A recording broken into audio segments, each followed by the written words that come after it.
Só uma outra coisa, professor, antes de você começar. Eu acabei de abrir o vídeo lá que você postou. Hum.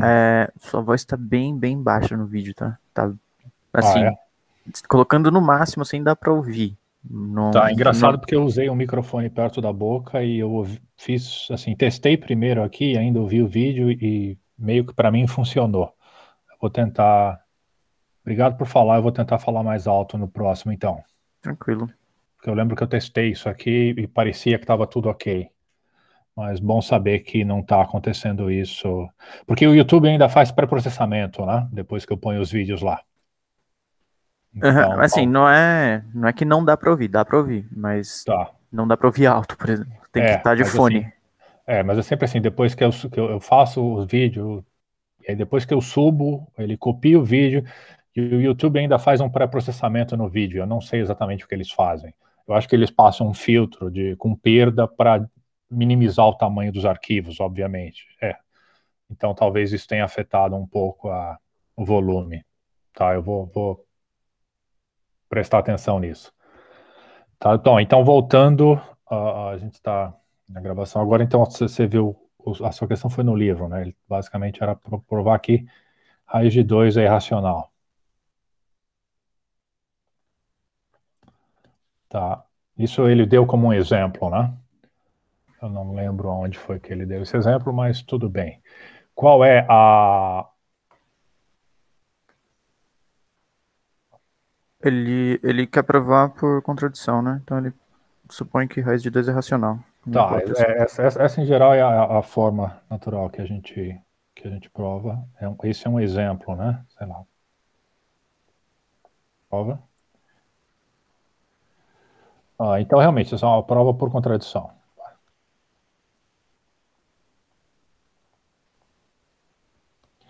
Tá, então, por contradição, a gente vai suponha que raiz de 2 é racional. Tá, então, que ele pertence ao quê, né? Tá, ele é racional. Então, se ele é racional, isso implica o quê? Logo, existem o quê? Se ele é racional é porque ele é uma fração, né? Ele Sei lá, diz então que existem A e B, ah, digamos assim, naturais, tá? B diferente de zero, tá? E aí aqui que vem um negócio que eu vou colocar, tais que raiz de 2 é igual a A sobre B, tá? E aqui, nesse ponto, é exatamente a dúvida que você teve, acredito eu, tá? O que a gente pode falar ainda além a respeito desse A e desse B? eu fui dar uma olhada, é que eles são coprimos, é isso? Exatamente, E eu tá? não entendi Então, muito bem a definição disso. exatamente. Qual foi a frase que você não entendeu no livro? Você lembra dela? É que eles estão nos seus termos mais baixos. Isso, ou seja, eles estão na forma reduzida, digamos assim, tá? E aqui A e B coprimos, certo? E o que significa isso?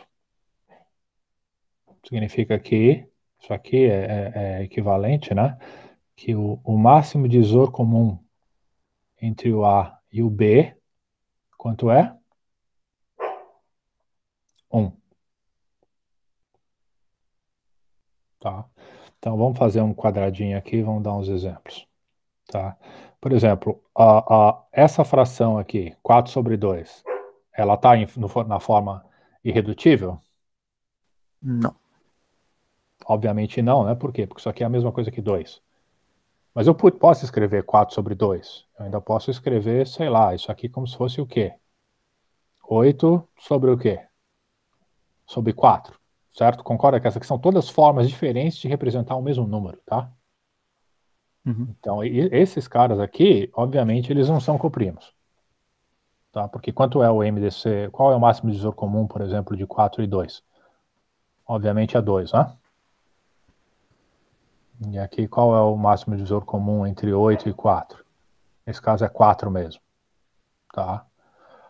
2 aqui, o 2 aqui é 2 sobre 1, né? Esse certamente está na forma irredutível. Por exemplo, se eu te der aqui, por exemplo, 3 oitavos agora, está na forma irredutível? Sim. Porque o máximo divisor comum deles é 1. Tá? Isso que significa os números serem coprimos, tá? Que eles não têm fator comum entre eles. A não precisa ser primo, B não precisa ser primo, mas eles não têm fator comuns entre eles. E é isso que significa dizer que está na forma a fração está na forma irredutível, significa que a gente não consegue extrair nenhum fator comum. Faz sentido isso? Números coprimos, então, são necessariamente racionais, certo? Não. A é um natural ou inteiro, B é um natural inteiro, e eles são coprimos se o máximo divisor comum deles for igual a 1. O que é o máximo divisor comum? Vamos fazer vamos lembrar. O que é o máximo divisor comum? Por exemplo, vou botar aqui um MDC entre M e N. Qual que é a definição disso? Algum número que divida MN. Mas não algum, né? Maior. É o maior, exatamente. Tá? É o máximo, tá? Digamos aqui, entre K. Tá? E esse K aqui, ele pode ser natural, tá? Tal que acontece o quê? O K divide o M e o K divide o N. Tá? Quando é que a gente diz aqui que um certo número K divide o M? Quando o resto é zero? Exatamente. Se existir, sei lá, um P natural também, tá? Tal que o M é igual a P vezes K. A mesma coisa se aplica para o N, né? Então não vou escrever de novo. Ou seja, não tem resto.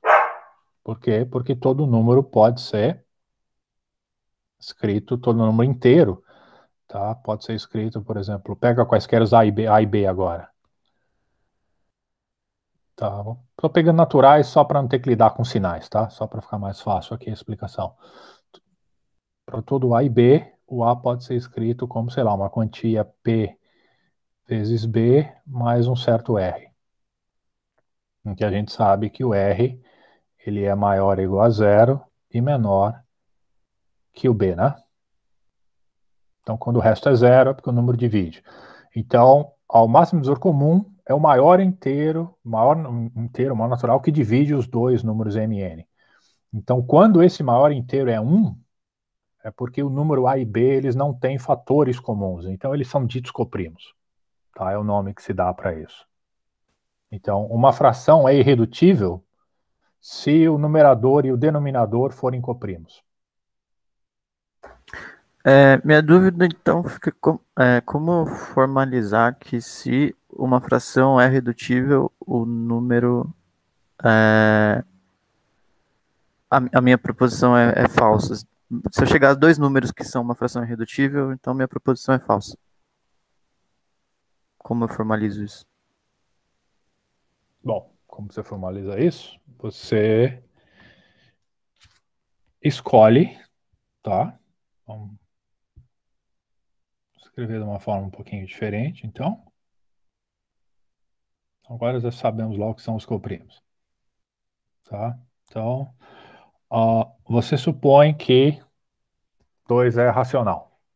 Tem todo esse problema, toda essa problemática aqui da, do número poder ser representado, o mesmo número poder ser representado de várias formas, certo? O que a gente em geral faz? A gente escolhe uma forma, a melhor para a gente trabalhar, tá? Então, nesse caso é o quê? Nesse caso é escolher a menor forma racional possível, tá?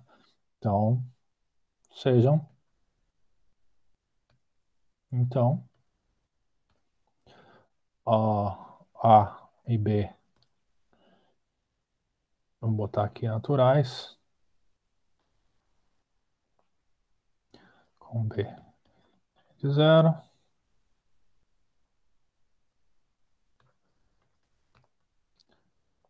Tais que raiz de 2 é igual a A sobre B e o MDC de A e B é igual a 1. Tá? Ou seja, A e B são coprimos.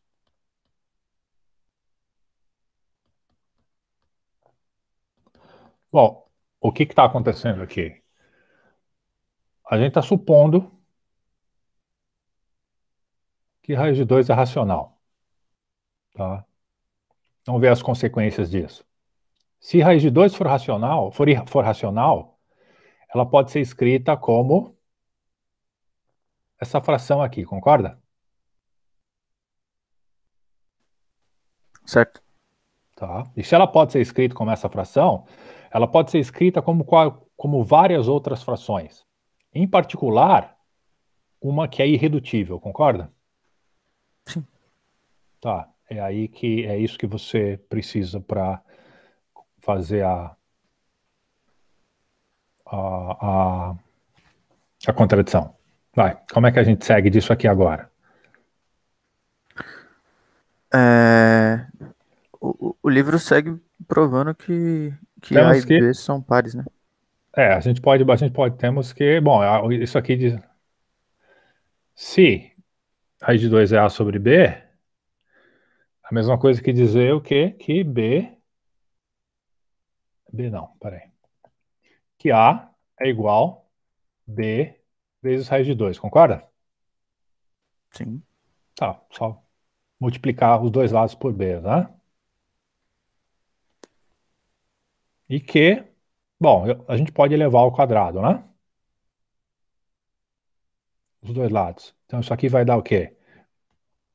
Vai dar A ao quadrado é igual a B ao quadrado vezes 2. Ou basicamente eu vou botar aqui 2 B ao quadrado. Tudo bem até aqui? Sim. Tá. Aí tem uma caixa preta aqui, um leminha. Qual é o lema que a gente precisa? Hum, Aqui, basicamente, está falando o quê? Antes do lema, o que a gente conclui nesse ponto aqui?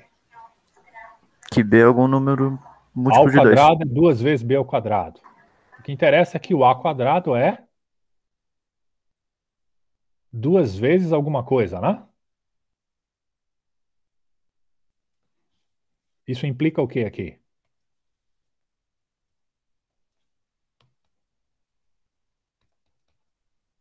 A quadrado é par, concorda? Sim. Eu não sei quem é o B, eu sei que ele não é zero. Tá? Então, o B eu sei que não é zero, então o B quadrado não é zero. E mesmo que fosse 2 vezes zero, estaria problema. O zero é par. Mas eu até sei que ele não é. Eu sei que o A quadrado é 2 vezes alguma coisa. Então, pela definição de número par, o A quadrado é par. Aí aqui vem o leminha. Qual é o leminha? Se os dois números pares estão numa fração, ela não é irredutível, né? Não, peraí, É peraí. isso? Não, peraí. Volta um pouco. Faz a pergunta de novo, por favor. Foi o Thiago? Não, foi o Matheus. Ah, foi o Matheus. Tá. Ah, No já caso, entrou mais gente, eu nem vi. Desculpa. não, Tá, para você os que perguntou entraram sobre o depois, lema. sobre o leminha ou sobre a fração? Tá? Vou voltar na história da fração. A gente quer provar que raiz de 2 é irracional. Tá, a gente vai provar por contradição. Contradição é a gente nega aquilo que quer provar, tá? E aí cai numa situação que é inconsistente, tá? Esse é o princípio da prova por contradição. Então, bom, supõe que o raiz de 2 é racional, então. Se ele é racional, qual é a definição de um número racional? É que ele pode ser escrito como uma fração. Uma fração é somente uma razão entre dois números inteiros, tá? Eu botei naturais aqui só para facilitar a nossa vida, porque a gente sabe que raiz de 2 não é negativo. Mas uma fração é uma razão de números inteiros. E a gente ainda sabe que o denominador é diferente de zero. Bom, se ele pode ser escrito como se ele pode ser escrito como uma fração, em particular, ele pode ser escrito como uma fração irredutível. O que é uma fração irredutível? É aquela cujo numerador e o denominador não possuem fatores comuns. Ou seja, é aquela no qual o numerador e o denominador são coprimos. O MDC deles é igual a 1. Tá? Então o fato é, se raiz de 2 for racional, eu posso escrever raiz de 2 como uma fração. E, em particular, eu posso escrever como uma fração irredutível. Faz sentido isso? Sim. Tá. Então, eu vou pegar essa fração irredutível e trabalhar com ela. Por quê?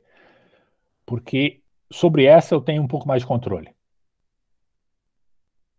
Existem infinitas frações. Assim, se raiz de 2 pode ser representado por uma fração, existem infinitas frações que representam o mesmo número. Tá? Todas, com exceção de uma, vão ter o quê? Fatores comuns entre o numerador e o denominador. A única que não tem é a irredutível. Então eu vou trabalhar com ela. Por quê? Porque ela é única. Sobre ela eu tenho controle. Tá? Todas as demais, no fundo, elas. Mas tem um monte de fatores incomuns, então não tem por que ficar carregando eles. Eu tiro todos os fatores comuns para poder trabalhar melhor com a fração. E foi isso que a gente fez aqui. Tá? Então, trabalhando com essa fração que é irredutível, bom, agora eu estou assumindo que o raiz de 2 é igual a sobre b. Isso é a mesma coisa que multiplicar por b dos dois lados. Então, isso aqui dá a igual a... Deixa eu botar a ferramenta aqui. Isso aqui, então, dá o a igual a b raiz de 2. Elevando os dois lados ao quadrado, dá que a ao quadrado é 2b ao quadrado. Até aqui, tudo bem? Sim. Tá. Então, bom, olha para o a ao quadrado igual a 2b ao quadrado agora. A ao quadrado é 2 alguma coisa aqui. Esse b ao quadrado pode ser qualquer coisa. Tá? A gente sabe o quê? A gente sabe que ele é inteiro. Então, o a é par. A ao quadrado é par, quer dizer. Até aqui, tudo bem?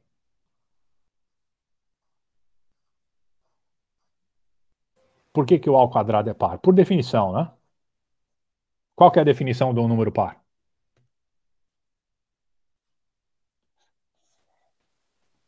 Ele é múltiplo de 2? Exatamente. Tá? Sei lá, aqui, a x inteiro, vai. É par se o x for igual, sei lá, a 2y para algum y inteiro. Tá? Essa é a definição. Então, o a ao quadrado é par. Agora aqui esse é um pequeno leminha, tá? Isso aqui é uma coisa que tem que ser provada depois. Se o a ao quadrado é par, quando é que o a ao quadrado é par? Quando A é par. Tem alguma outra forma, tem alguma outra possibilidade disso acontecer? Quando A for zero? Não, né? Não, mas zero é par, né? Ah, sim. Tá? Porque assim, se o x for zero lá em cima, 2 vezes zero é zero, então x é par. Tá? Ah, Tem tá. Se A alguma. for ímpar, também. Se o a for ímpar, tem como o a quadrado ser ímpar? Não. Não. Tá? Então, realmente, o a quadrado é par sem somente ser o a é par. Tá? Isso é um leminha. Mas isso é uma prova muito simples, mas isso aqui requer uma prova. Mas é o fato que nos interessa por quê? Porque então a é par. Certo? Então, portanto, a é par. Tá. E agora? O que significa a ser par? Se o A é par e o. Se o A é par e tem um 2 ali, significa que o B tem um fator comum com A que não é apenas o 1, né? Ele também, o 2 é o fator comum do A e do B. Mas só que a gente tá pulando uns passos aí, né? Ah, sim. Ou seja, vamos lá, Ah, se o A é par, isso é, o A é igual ao quê? A um certo 2K, né? uhum, Para algum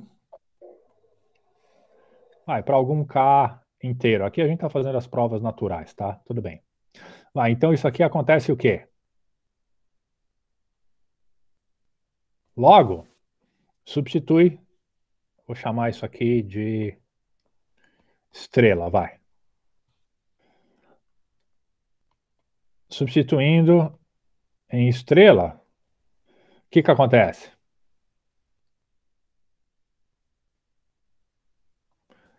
4K ao quadrado é igual a 2B ao quadrado, não é isso? uhum, Tudo bem. Isso aqui, sem somente C, bom, dá para dividir por 2 os dois lados, né? 2K ao quadrado é igual, ops, é igual a B ao quadrado, certo?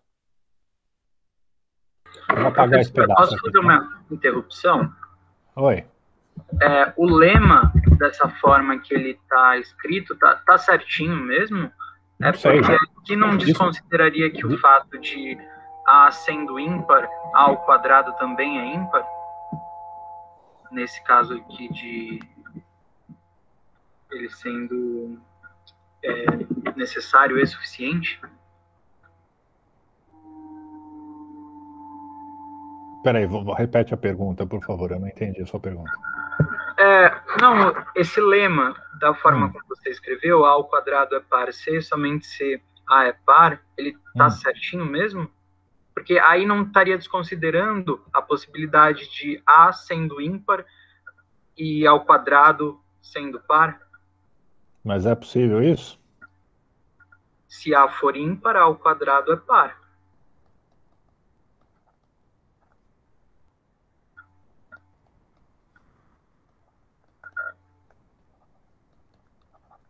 Ah, não, viajei. Ai, tô Quanto é o confundindo. A ao quadrado? Viajei. Não. Sabe por que não dá isso? Assim, o A é ímpar, vai, supõe agora. Se o A é ímpar, o A é de que forma? Sei lá, 2K mais 1, né? Sim. Certo? Então, o que que significa o A ao quadrado? O A ao quadrado é o 2K mais 1 multiplicado pelo 2K mais 1, né? Pelo Certo? menos um 1 vai sempre sobrar, né? Exatamente. Então, isso aqui daria o quê? Daria Isso aqui vai dar o quê? Como é que é? Vai dar 4K ao quadrado mais 2K mais 1, né? Uhum. Isso aqui a gente fatora como 2K quadrado mais K mais 1. Então, olha um sobrando. Tá? Então, basicamente, aqui, isso aqui que eu fiz agora foi o quê? Isso aqui é a prova do que se A é ímpar, A ao quadrado é ímpar. Beleza? Beleza. Tá, aí sim. O que falta provar agora é a volta, né? Tá? Se A ao quadrado é ímpar, então A é ímpar. Ou basta provar o caso do par, tanto faz. Fez sentido? Fez sim. Beleza. Então, peraí, Posso apagar esse pedaço aqui? Pode.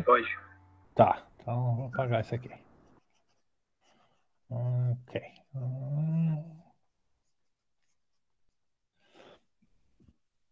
Ok, então voltemos aqui para nossa. Então nós chegamos Eu vou reescrever aqui isso aqui de novo. Ou seja, então nós chegamos lá que 4K quadrado é igual a 2B ao quadrado. E isso aqui, obviamente, era verdade, sei se eu sei o que 2K ao quadrado foi igual a B quadrado. Tá? Então, o que que a gente conclui aqui? De novo, vai, desse pedaço aqui agora. Agora a gente sabe que B é par. B quadrado é par, né? Então, de novo, vai, que esse é um curso de princípios. Então, isso aqui implica o quê? Que B quadrado é par. Mas se B ao quadrado é par, pelo lema, a gente sabe o quê? Que o B é par. Certo? Certo. Bom, mas se o A é par e o B é par, o que a gente tem a respeito do MMDC, o MDC deles? É maior ou igual a 2, não é? Sim. Eu não sei realmente quanto é o máximo divisor comum deles, mas eu sei que pelo menos o 2 divide tanto A quanto o B.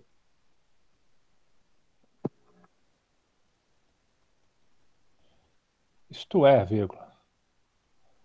A e B não são coprimos. E A sobre B não é irredutível. Opa, o que acontece? Espera aí. Então, o que isso significa?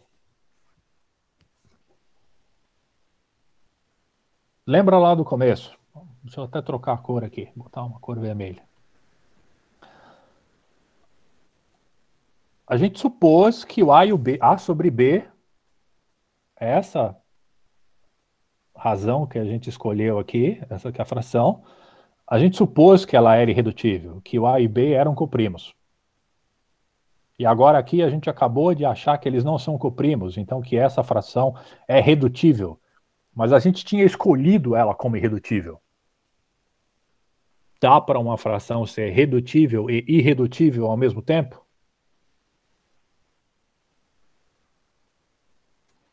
Não, não dá. Por que a gente teve esse problema, então? Porque raiz de 2 Qual não é foi, racional. qual foi a única coisa que a gente supôs? Todo o resto está apoiado em cima de coisas que a gente prova. A única coisa que a gente supôs foi que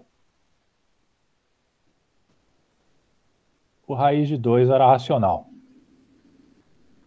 Então, qual é a consequência imediata disso? A moral da história é essa, olha, se a gente supõe que raiz de 2 é racional, a gente pega uma fração para ele que a gente supõe que é irredutível, mas no fundo ela é redutível, tá? Então, obviamente, assim, tem uma inconsistência aqui. A matemática é uma coleção de implicações lógicas que sai de algo irredutível e mostra que aquela mesma coisa é redutível. Então, só pode significar o quê? Que isso aqui está errado, né? Então, logo, raiz de 2 é irracional.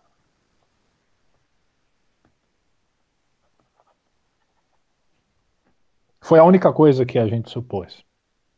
E supôs errado. Tá? Então, raiz de 2 é irracional e a prova está feita. Detalhe, só tem uma coisinha a mais para provar. A gente provou um lado, né? Do leminha aqui. Aí falta provar o outro lado. Aí isso eu deixo como exercício por enquanto. Tá? Porque o foco agora, o foco principal é entender essa contradição aí. Faz sentido isso que a gente fez?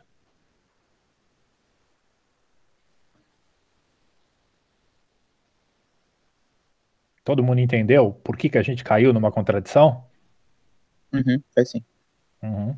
Professor, eu entendi, tipo, o, os desenvolvimentos, só não consigo relacionar muito bem. Por exemplo, por que dois números pares não podem resultar num irracional? Eu não teria que provar isso? Oh,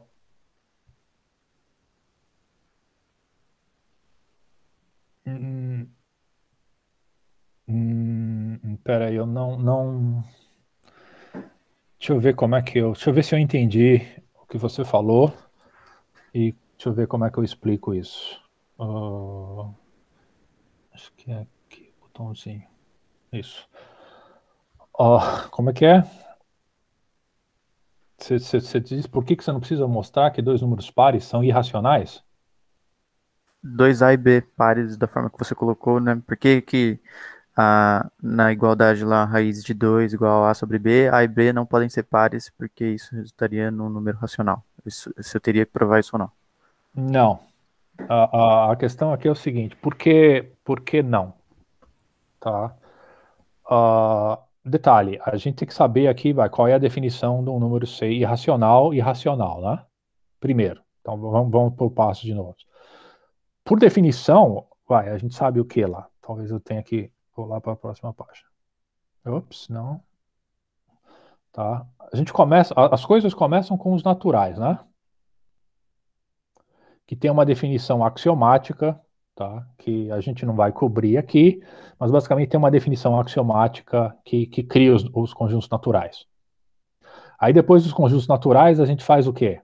Aí vem, sei lá, vem os inteiros, né? Os inteiros basicamente são o quê? É menos os naturais, unido com o quê? Tem gente que coloca o zero, tem gente que não coloca zero nos naturais, tá? Eu gosto de colocar, mas tem gente que não coloca. Então, tudo bem, a notação de conjunto está ok. Então, os inteiros é basicamente o espelho dos naturais. Aí depois é criado os racionais. Os racionais são o quê? Os racionais são simplesmente pares ordenados, né? Tá? A verdade é essa. Eles são pares ordenados, tais que o A e o B, tá? Eles são inteiros, e o B é diferente de zero, tá? Que é muito conveniente a gente escrever isso como o A sobre B, né? Tá? Então, como seriam assim, o conjunto dos A sobre Bs. Tá, ok, blá, blá, blá. E aí depois, bom, aí vem os reais, e os reais têm a definição deles baseadas em sequências convergentes de Cauchy, tá? Ou tem outras construções. Bom, e aí, sei lá, a gente define os irracionais, vou definir como I aqui, vai, como se fossem os reais menos os racionais, tá? Então, se os racionais ganham esse nome por serem expressos em forma de razão,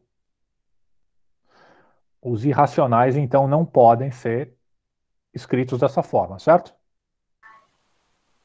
Porque senão todo número real seria racional. E a verdade é que existem infinitos números racionais, números reais, tá? Que não são racionais. Aliás, existem muito mais irracionais do que racionais. A gente vai provar isso logo. Tá? É uma técnica simples, bastante interessante. Então, o ponto é, tá, então a gente partiu, a particularidade lá, tá, então, um deles, raiz de 2, quer mostrar que ele não é racional. Então, bom, supondo o contrário. Aí foi o que a gente fez. Lá, supõe que ele é racional. Então, ele pode ser escrito como uma razão. Bom, que razão é essa aqui? Sei lá, tem várias. Por exemplo, pega o caso do número 2 que a gente pegou. O 2 é igual ao quê? É igual ao 4 sobre 2. É igual ao quê? 6 sobre 3. É igual ao que mais? 8 sobre 4. É igual ao que mais? 10 sobre 5. Concorda que tem infinitas formas de eu escrever o número 2? Que é 2 sobre 1? Tem alguém aí? Sim. Tá. Sim. Tem infinitas formas aqui. Então, só que todas essas formas, elas são o quê? Elas são redutíveis a essa forma especial aqui, vou chamar desse jeito. Concorda? Pega qualquer um aqui, por exemplo. Pega o 8 sobre 4. Se eu dividir o numerador e o denominador por 4, eu caio em 2 sobre 1, concorda? Sim. Pega essa aqui, os 6 sobre 3. Se eu dividir o numerador e o denominador por 3, eu caio nessa aqui, 2 sobre 1. Tá? E aí, sei lá, tem uma outra qualquer aqui. 144 sobre 12. Mesma coisa, né? Divide o numerador e o denominador. Não, isso aqui tá certo? Não, isso aqui tá errado.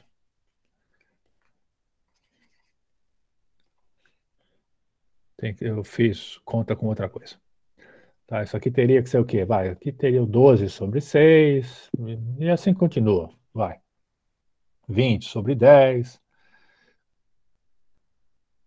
2000 sobre 1000, ou whatever. Qualquer uma delas, a gente pode dividir o numerador pelo denominador, eles têm fator em comum. Tá? Então, se raiz de 2 pode ser escrito como uma fração, em particular, raiz de 2, se ele for racional, ele pode ser escrito como uma fração irredutível. Até aqui tudo bem? Sim. Tá, isso é em particular. Legal. Então, concorda que isso aqui é um fato de um número ser racional. Para qualquer número racional, isso aqui vale?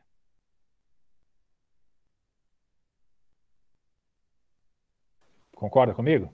Uhum. Qualquer racional. Se raiz de 2 for racional, em particular, vai funcionar para ele, certo? Legal. Vamos voltar então para a página anterior aqui. Então, fizemos o quê? Legal. Então, deixa eu mudar a ferramenta aqui. Então supõe que o raiz de 2 é racional.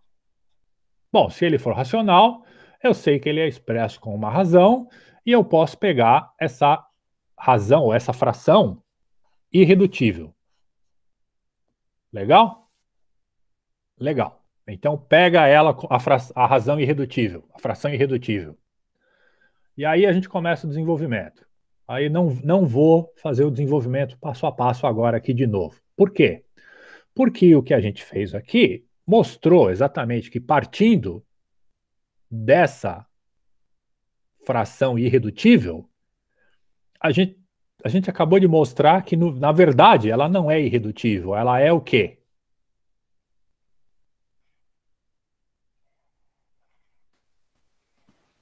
Redutível. O que significa isso? Ou seja, o que de fato a gente acabou de mostrar aqui? Olha, qualquer número racional admite ser expressado como uma fração irredutível. A gente acabou de mostrar que qualquer que seja a fração que a gente tente expressar a raiz de 2, ela é sempre o quê? Redutível. Redutível. Então, peraí, então a gente acabou de mostrar um número que não admite ser expressado por uma fração irredutível. Tem como esse número ser racional? Não. Não. Não tem como. Por quê? Porque violou um princípio fundamental do número ser racional. Entendeu agora onde está a contradição? Sim. Beleza. Entendeu por que esse fato aqui de ser maior ou igual a 2 é suficiente para mostrar que raiz de 2 não pode ser irracional? Sim. Tá? O fato não é que, porque de repente tinha o 2 lá. Não, podia ter mesmo. A gente mostrou aqui, se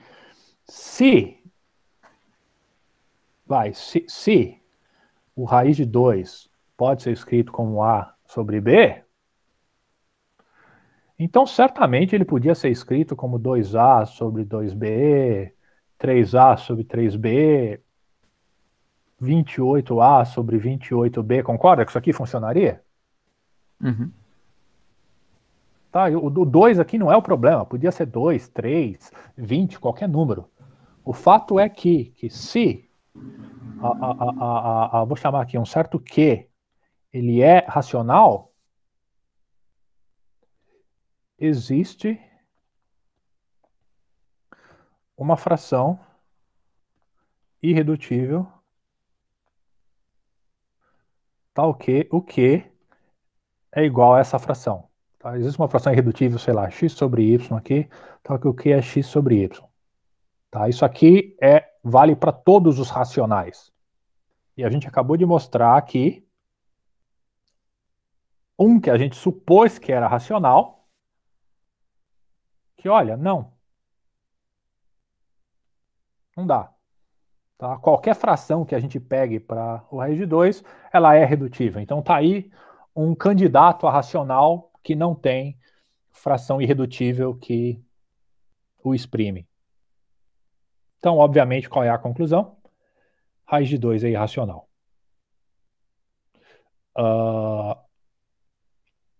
Se eu entendi a sua pergunta, essa é uma resposta para ela.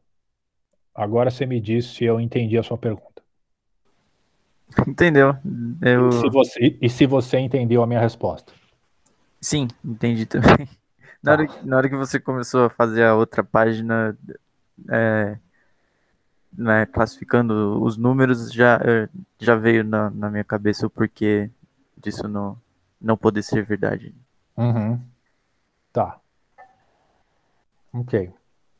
Agora, o fato que é importante aqui, vai.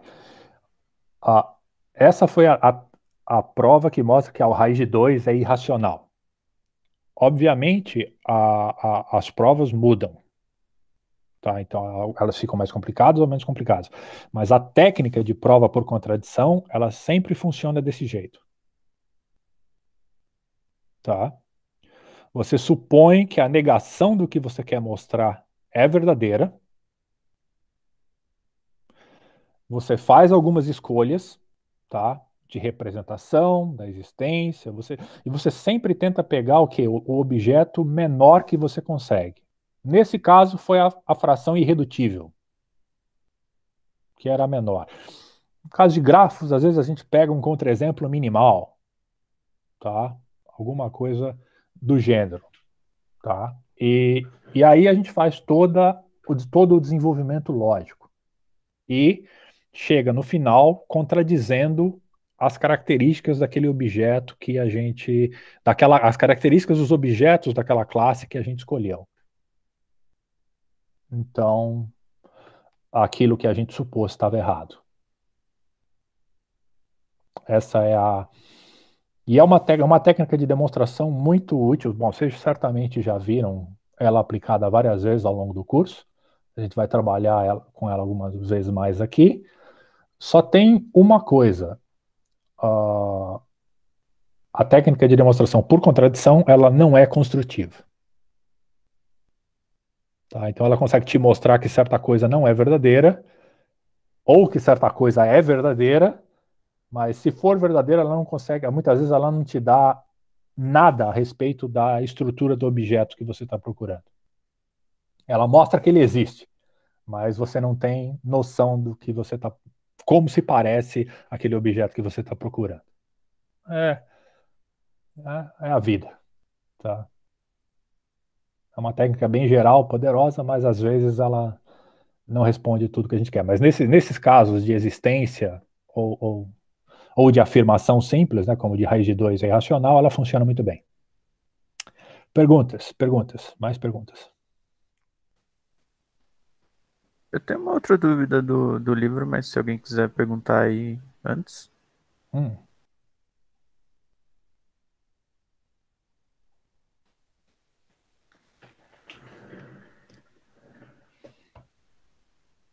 Bom, no capítulo 2 aí é a prova por indução. Ele tenta provar que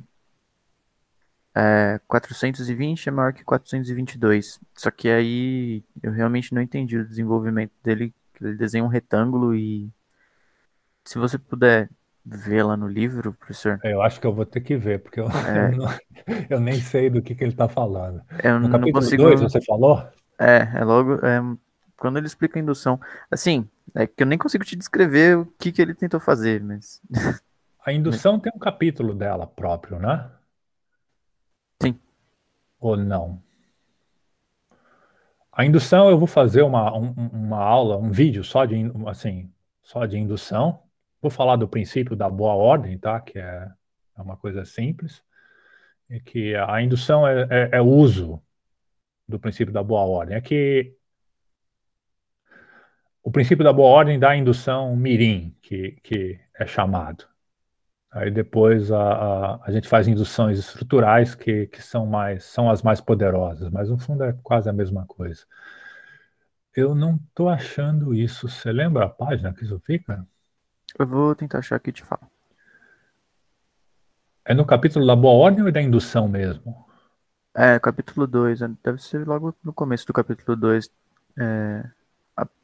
Ele coloca como teorema falso 11. Ele tenta provar que 420 mais 422. Página 23. Pelo 23, menos deixa do eu que eu tô vendo aqui. tentar achar aqui. Nem vi isso.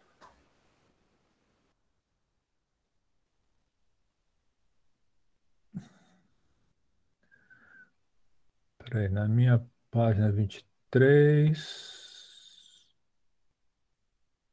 Nossa, peraí, eu tô com uma. Não é isso que eu tenho na página 23 aqui. Talvez eu esteja abrindo uma outra edição aqui. A minha versão é 2018, é 6 de junho de 2018. Qual é a sua? Essa aqui é de 2004 que eu tô vendo. Eu mandei Ah, o link aí, mas 2004, tá. Opa, peraí, essa aí tá bem mais antiga. Eu botei o PDF dessa versão de 2018 no Moodle. Vocês chegaram a ver? Você chegou a ver? tô vendo aqui. É que Então, eu só coloquei no Google o PDF e eu acabei vendo mais essa versão de 2004. essa é a versão quando só tinham dois autores ainda. Tá, entendi. Ah, É, pô, aqui é indução mesmo, por isso que é. se você ver a página, acho que é 23, né? Ah, tá. Tá. Acho que eu entendi o que. Ele tá. Ele pegou um retângulo, né? E aí cortou o retângulo e, e ele está tentando mostrar que você consegue transformar um número, provar que nesse caso aqui, um número é maior que o outro, né? Mas isso. Só É errado, que, isso é falso, obviamente. sim. Só que Aham. aí acho que ele tenta provar pela área do. Ele tira uns recortes da figura, né? E aí É, eu não é. entendi esse desenvolvimento aí, não. O fato, assim, eu posso te falar de cara, isso aqui eu tenho que ver qual foi o recorte que ele tirou, mas assim, o recorte que ele tirou tá errado. Tá, isso aqui é um exemplo para mostrar por que ele fez isso, porque tem uma prova geométrica muito bonitinha do Teorema de Pitágoras. Vocês já viram ela?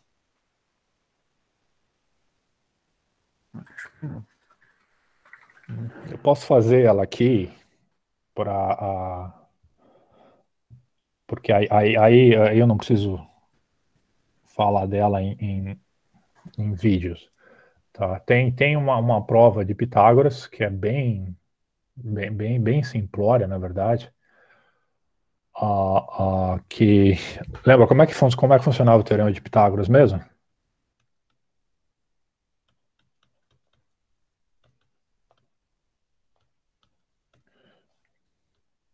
O Teorema de Pitágoras é aquele que funciona para triângulos retângulos, né?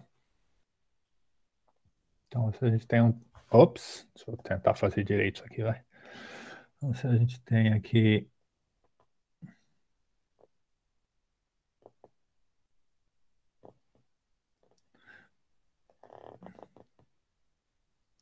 Isso.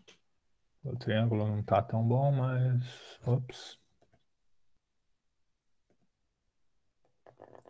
Suponho que ele está bom o suficiente. Tá? Esse é um triângulo retângulo. Então, aí a gente coloca lá. Está lá um triângulo retângulo. Aí tinha o que mesmo? Tinha esse é o lado A, esse é o B, essa é a hipotenusa. Então isso aqui implica o triângulo de Pitágoras que A ao quadrado mais B ao quadrado é igual a C quadrado, né? Todo mundo lembra disso? Isso nem devia fazer, acho que parte do nosso curso, mas porque acho que todo mundo lembra disso. Bom, como é que a gente prova a teorema de Pitágoras? Tem várias formas de fazer, tá? Inclusive os gregos, basicamente, eles enxergaram essa prova lá atrás, no começo, tá? Então, uma prova simples eu faço lá um quadrado. Primeiro, não vou respeitar a escala aqui, tá? Vamos supor que tudo está funcionando, tá? E quais são os lados desse quadrado? C. Por quê? Porque a gente tem um C quadrado daquele lado ali, né? Tá? Então, qual é a área desse quadrado todo aqui? Seu quadrado. Obviamente, né? Só que, bom, a gente consegue colocar o quê? Consegue colocar uns triângulos aqui dentro, tá? Da seguinte forma. Deixa eu ver se eu faço direito aqui. Vai ter que ser tudo sem escala, tá? E a gente vai ter que supor que isso está tudo funcionando. Põe um aqui. Oh. Não, peraí. Vamos fazer diferente.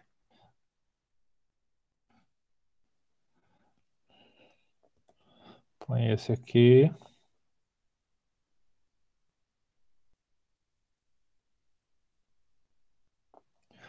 Aí.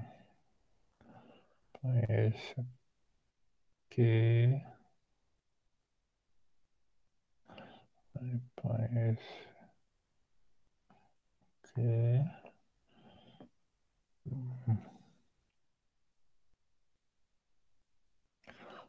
Tudo direitinho ali, supondo que tá tudo no lugar, eu vou botar onde os retângulos estão.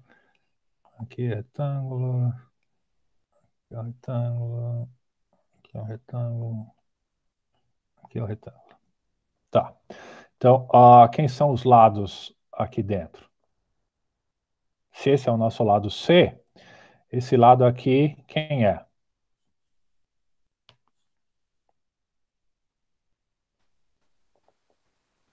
Esse lado aqui é o B, né?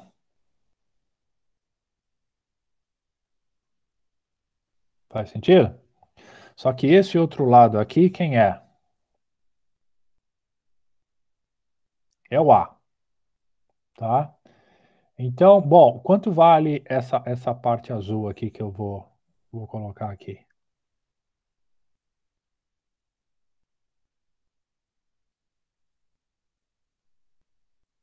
Vai ficar fácil ver por aqui, né?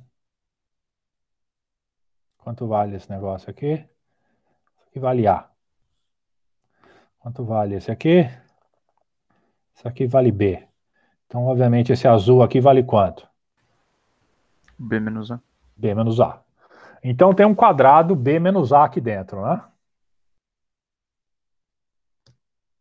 Tudo ok até aí? Sim. Tá. Então, nessa figura aqui, o que a gente tem? Então, no fundo, isso aqui é igual ao quê? É igual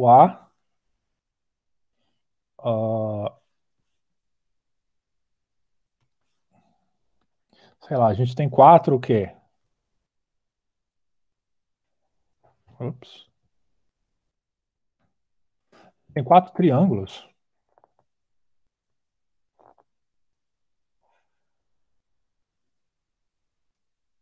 Retângulos, né? Mais o quê? Mais o quadrado ali.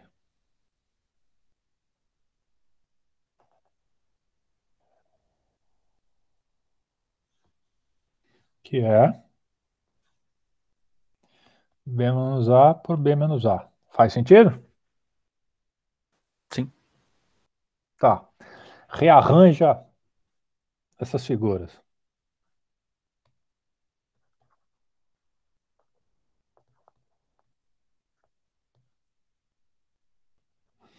Rearranjando como? Eles estavam todos organizados ali de um jeito. A gente pode rearranjá-los de outra forma. De que forma?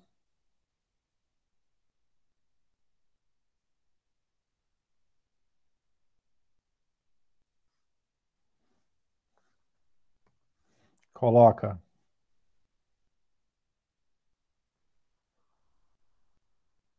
um triângulo aqui, por exemplo. E aí coloca o outro aqui, um em cima do outro. Tá? Aí coloca um outro triângulo aqui e um em cima do outro. De forma que eu vou dar nome aos bois agora, para essas coisas ficarem sentido. Então, esse aqui é o lado A, esse aqui é o lado B, esse aqui, então, é o lado A, esse aqui é o lado B. Tá faltando o que só nessa figura aqui?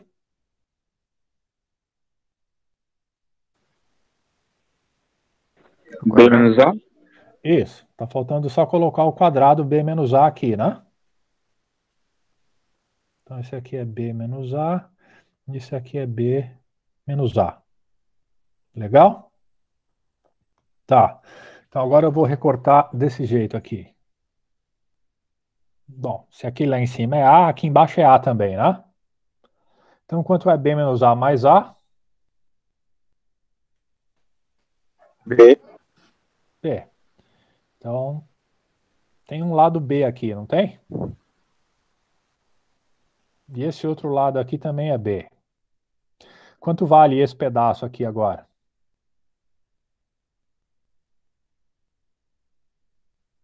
B mais A? Não, faz de novo. Quanto vale esse lado aqui? Vou botar em amarelo. Ah, tá, Só, B. só que tudo vale B, né? Uhum. E aí tem que tirar o B menos A. Então isso aqui vai dar A. A, né?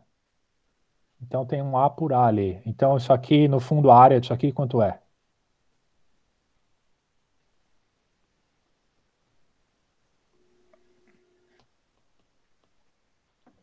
Funcionou? Funcionou. Tá? Foi uma das provas originais de Pitágoras. É uma prova essencialmente geométrica e funciona muito bem nesse caso. Tá? O problema é que às vezes a gente vai para outras circunstâncias onde isso não é verdade. Tá? Antes da gente passar para a próxima circunstância, todo mundo entendeu isso aqui? Essa prova está correta. Ela está supondo que a gente sabe o que é triângulo, que a gente está fazendo a decomposição, mas ela está essencialmente correta, tá? Isso aqui acho que acho que foi a primeira prova do Teorema de Pitágoras, na verdade, tá? Ó, ok. Ó, imagina o seguinte agora. Vamos pegar um retângulo, vai, parecido com aquele que a gente tinha lá.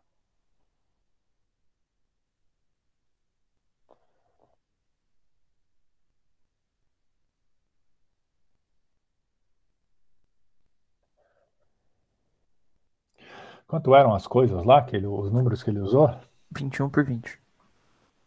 21 por 20? É provar que 420 é maior do que 422. Tá, vamos diminuir um pouco esses números. Acho que vai dar na mesma. Tá. Ó, sei lá, deixa eu pegar aqui. 21 por 20, acho que dá para fazer com 11 e 10. Também. Tá. Qual foi a ideia dele? A ideia dele. Isso aqui tá. Isso aqui é um retângulo, né? Então, sei lá, tem os. Quadrado, quadrado, tem que ser tudo quadrado aqui dentro, tá? Aí a ideia é o seguinte, então imagina que a gente passe uma diagonal aqui no meio. Vou botar de outra cor.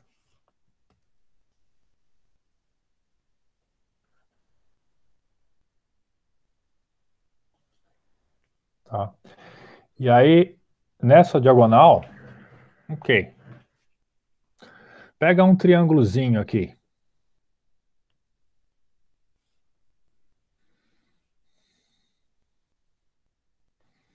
Nesse pedaço. Ops. Pega um triângulozinho aqui. E pega um triângulozinho aqui também, mesmo tamanho. Tá, e já que a gente está com 11 por 10, vamos fazer 1 por 1, vai. Imagina que... Aí pega sólido aqui, vai.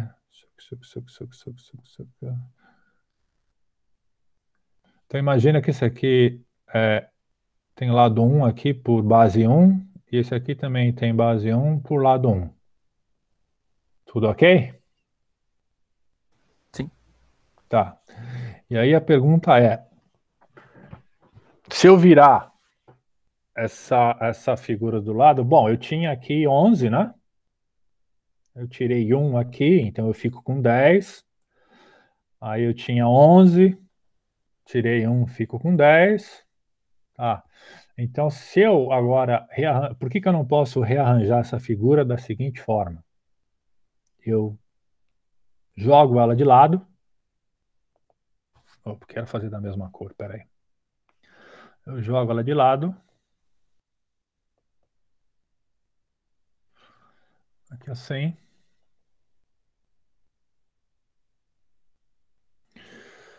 Vou fazer um pouquinho melhor.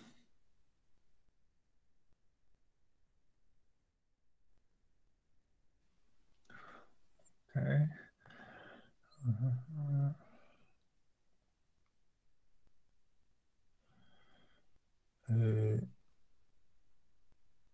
Como é que eu vou ficar aqui com...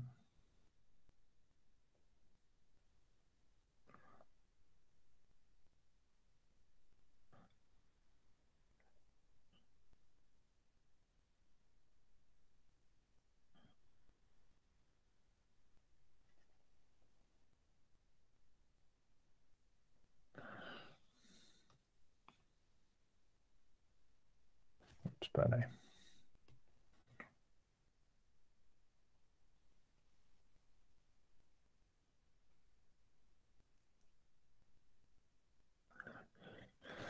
Esse aqui é 1 e 1.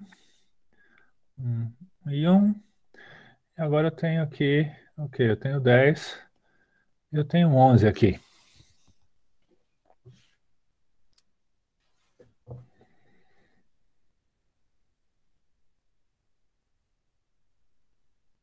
E isso aqui me deu o quê? Eu tenho a mesma área, só que agora eu ganhei 2, não é isso? Então aqui a gente tinha o quê? Aqui a gente tinha 10 vezes 11. E aqui tem o quê? Tem 10 vezes 11 mais o quê?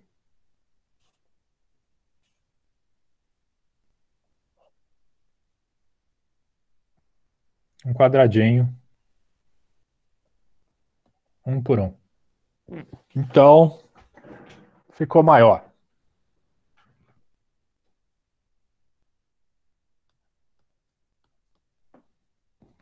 Isso é basicamente o que está no livro lá, não é? É. É. Vai. O que está acontecendo de errado aqui?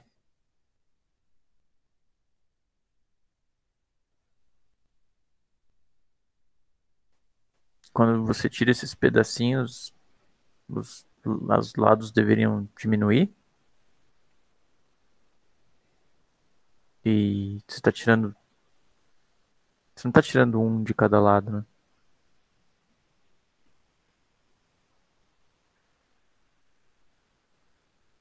Eu não só rearranjei a figura da mesma forma que eu fiz lá no Pitágoras?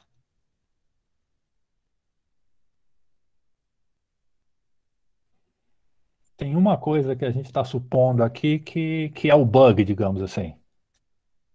O que a gente está supondo?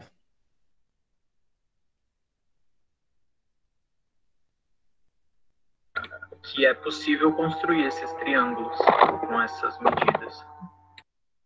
os dois triângulozinhos aqui, né? Deixa eu pegar a ferramenta. Esses dois triângulozinhos aqui, né? A verdade é o seguinte, é possível construir esses dois triângulozinhos aqui?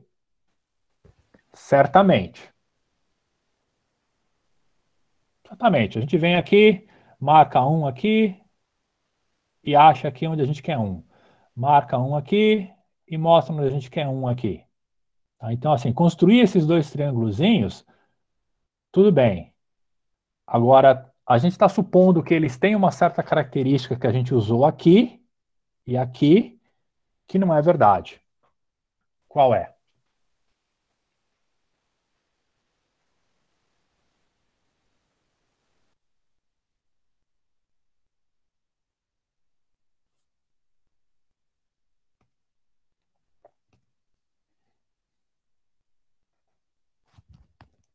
Vou trocar a cor de novo.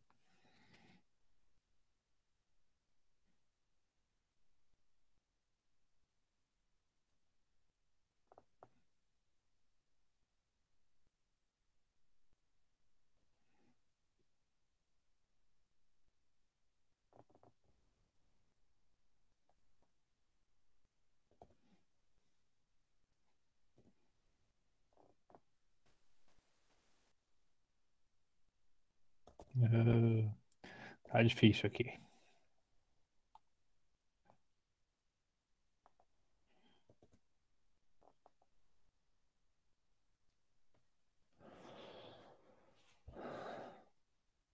Vai, alguém.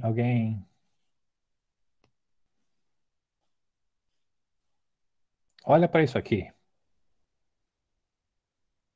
O que a gente está supondo explicitamente quando fez isso aqui?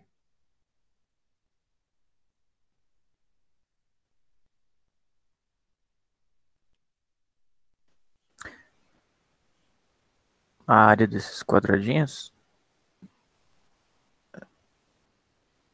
Vou desenhar eles maiores. Ops.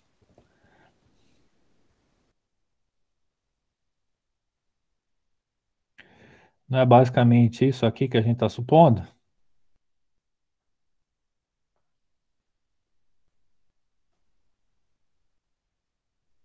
Hã?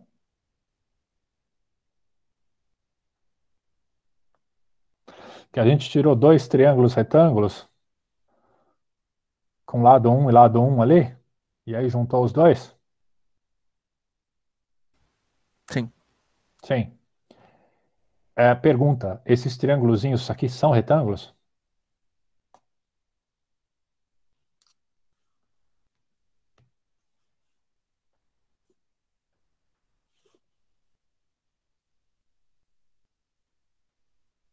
Existem triângulos retângulos com lados, com catetos 1 e 1?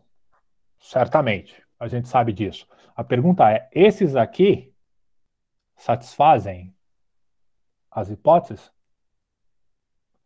Não. Tá? Não, por quê?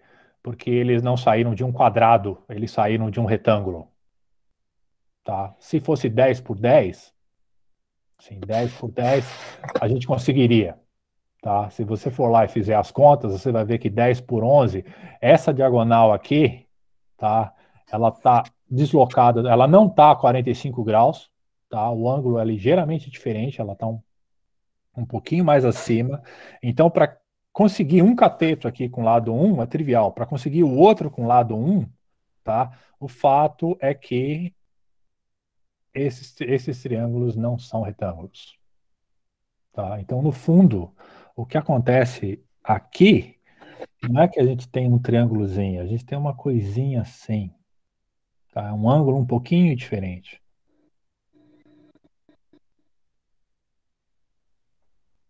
E não existe essa. Então, a gente não tem ali um quadrado e não existe esse quadradinho sobrando aqui, que a gente supôs. Tá? Para que essa prova está lá? Eu não sei se isso está na na versão mais nova do livro, tá? Mas por que isso aparece lá? Isso aparece para simplesmente para ilustrar que, olha, que é fácil às vezes a gente pegar alguns formatos de prova sem todas as hipóteses, ou com algumas hipóteses falhas, e provar coisas que não são verdade. Você foi em casa hoje? Oi? Quê? Fiquei. Peraí, não ouvi. Alguém está falando e eu não ouvi o que falaram. À tarde. Fiquei. Eu saí daqui de casa 3 horas, mas eu soltou ele. Ô, Matheus, seu microfone tá aberto aí. Tem alguém falando alguma coisa que eu não estou entendendo nada.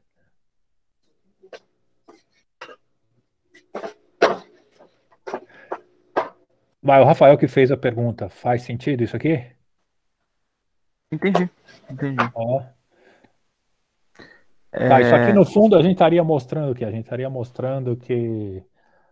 agora acho que eu até entendi por que eles fizeram com 2 vezes a história.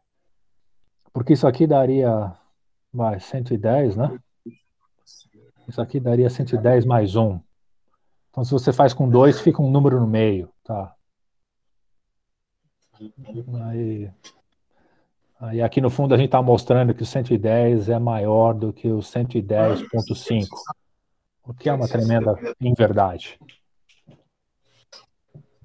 Se correu o risco de deixar ele com fome? Mais perguntas? Mas não é esse o ponto do perguntando. Você não faz nada? Se não dessa? É isso que eu tô falando. Hello?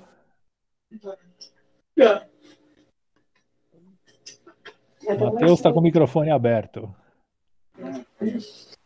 Acho que você consegue mutar ele. Desculpa aí. Eu consigo? Tá dizendo que... Já fechou já, professor. Já fechou, é. Tá. E aí, mais perguntas? Bom, vamos falar um pouco enquanto vocês estão pensando em perguntas, falar um pouco dos vídeos que vão subir. Os primeiros vídeos são extremamente simples, tá? Eles são só fragmentos de lógica proposicional e lógica de predicados, tá? Isso não é um curso de lógica, então a gente só vai ver aquilo que é necessário. E o necessário é para a gente entender melhor como que a gente prova os teoremas, tá? Então tem esse vídeo, tem que já está lá, vão mais 2, que é o que faz a parte do S01, falando um pouco mais sobre as proposições e os predicados. Aí a gente vai falar um pouco de conjuntos e funções e relações, porque a gente tem que falar isso, tá na ementa. E aí a gente vai usar essas estruturas e começar a desenvolver contagem em cima delas. Primeiro com técnicas de contagem simples, depois a gente vai ver algumas um pouco mais elaboradas, e aí a gente vai começar mais para frente a provar resultados de existência e também contagem, tá? Por exemplo, a gente vai contar quantas árvores geradoras rotuladas distintas existem num grafo completo, por exemplo. Tá? Isso também não é um curso de grafos, teoria dos grafos, mas grafo é um tipo de estrutura que a gente usa muito em matemática discreta, então a gente também vai ver essas coisas por aqui. Tá? Mais perguntas? Vamos lá. Então, outra coisa, a parte boa, então que a parte boa dessa primeira S01, S02 é que era basicamente uma revisão grande dos conceitos de lógica e conjuntos e funções. Então, o fato dos sistemas terem ficado fora e depois o meu computador também ter dado problema, a gente não vai ser impactado por isso. Vai tudo correr como deveria. Ainda bem. Então, mais perguntas? Professor, tem uma pergunta que não é exatamente do conteúdo da matéria, que mais de uma coisa que você comentou lá no começo sobre incluir o zero nos naturais ou não. Eu vejo bastante essa discussão de pessoal de incluir ou não o zero como número natural. Eu não entendo bem a motivação do porquê não incluir ou do porquê incluir, tipo, qual que é a... Essa é uma pergunta complexa, tá? A verdade é que os cientistas da computação, né, que fazem teoria da computação e mexem com matemática discreta, não dá para ignorar essas pessoas, porque Obviamente, a matemática discreta foi uma grande ferramenta para eles, mas muito da matemática discreta também se desenvolveu depois que a ciência da computação apareceu com os problemas. Então, o pessoal que faz ciência da computação e teoria da computação, nessa parte gosta, o pessoal que faz combinatória, basicamente, tá? Na verdade, eles gostam de colocar o zero nos naturais. Tá? Por quê? Porque serve para a gente já com um monte de coisas. Os matemáticos mais antigos, eles não fazem isso, tá? Só de análise, e isso é basicamente uma questão porque o zero, acredito eu, o zero foi um número que levou muito tempo para ser inventado, digamos assim. Tá? Se a gente for ver a história da matemática, o conceito de zero como número só apareceu formalizado no século XI. Tá? O que é curioso, porque quando Euclides fez o algoritmo dele para cálculo de máximo divisor comum de números inteiros, lá perto de 340 a.C., para os gregos, a unidade era diferente dos demais números. Tá? Então, o algoritmo dele funcionava para todos os demais números, e ele não tratava a unidade direito. Aí a unidade foi tratada logo em seguida, tá? Se percebeu que 1 também é número, e se a gente fizer 1 como número, as coisas funcionam direito. E aí corrigiram, já acho que no século 3 ou 4 depois de Cristo, inclusive corrigiram, antes da gente entrar realmente na parte negra da Idade Média, eles corrigiram essa não era um defeito, era do algoritmo de Euclides, mas eles colocaram o 1 como um caso possível, e a prova original do Euclides estava ligeiramente errada por causa disso, e era fácil consertar. Mas a questão do zero como número, ele só apareceu de novo no século XI, que eles achavam que ou você não tinha nada, ou você tinha alguma coisa, e esse alguma coisa era um número. Até nascer a percepção de que não ter nada é a mesma coisa de que ter zero, isso custou. Então eu acho que é um tanto por isso que tradicionalmente o zero não era parte dos naturais. Tá? Mas eu concordo que, além disso que eu acabei de te falar, os meus conhecimentos nessa questão são limitados. Então, se alguém souber mais, por favor, abra o microfone e fale, porque, assim, desde que a gente fixe um critério e seja consistente com aquele, não tem problema. Hoje em dia, na matemática moderna, muitas vezes a gente considerar o zero como natural ou não. Tá? Alguns autores gostam disso, outros não. Tá? Mas talvez tenha uma coisa que eu ainda possa falar. Deixa eu ver se eu acho a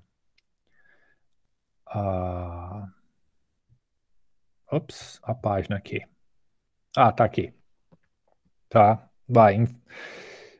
Em favor do zero pertencer aos naturais. Fica fácil a gente fazer alguns argumentos. Em favor do zero não pertencer aos naturais. Se o zero pertence aos naturais, quando a gente fizesse os inteiros, então eles seriam o quê? Eles seriam só menos os naturais, união com os naturais, né? Isso. Mas aí, assim, como é conjunto, os elementos não se repetem. Então ficaria com um zero só, certo? Certo. Sim. E seria estranho, porque o problema não menos zero, né?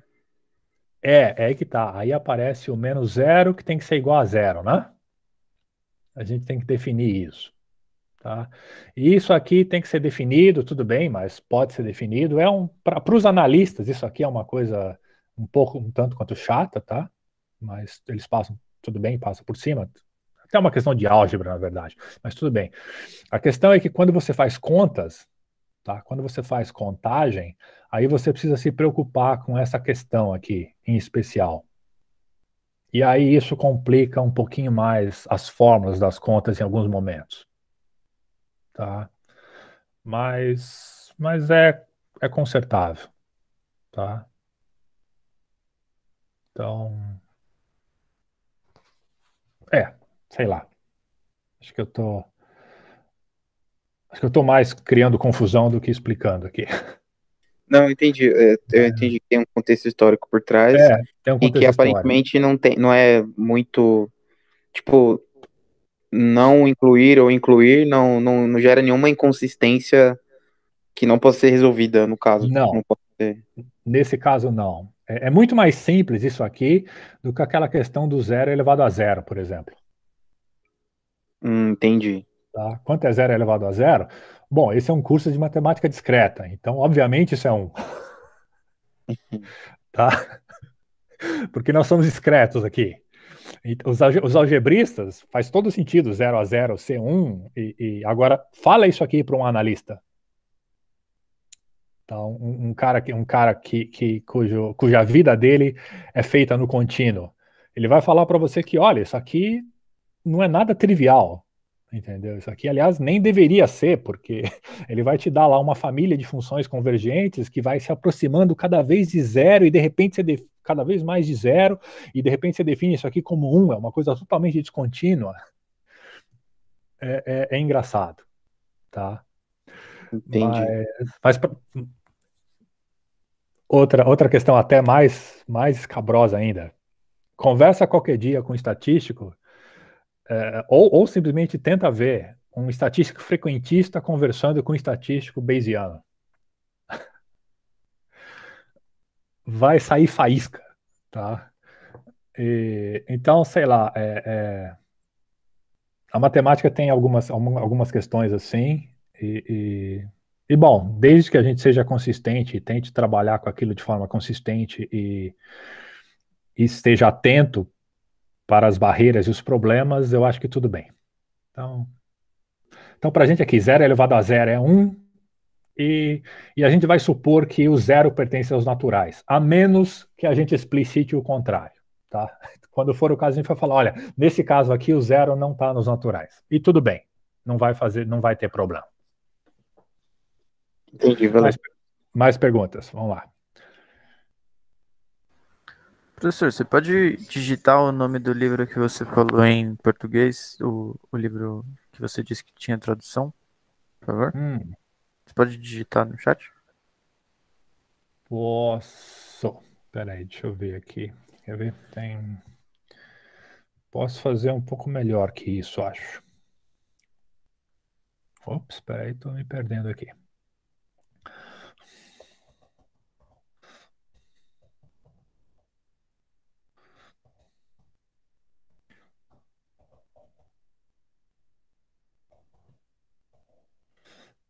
O novo é mais barulhento.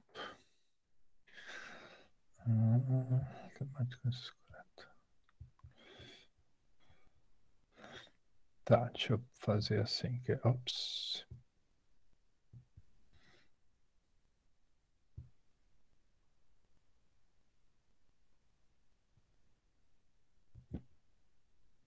Ah, nem precisava. Não precisava assim.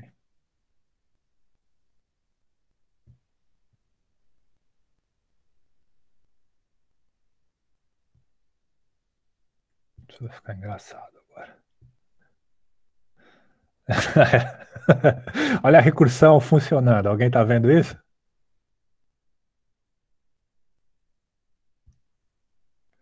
Tá. Vocês devem estar vendo agora a página da Matemática Discreta, então, que está lá no ar. O servidor voltou, tá? E o livro que eu falei que tem a tradução é esse aqui, do Lovas, Pelicano e Vestergombe. Tá vendo? Sim. Tá.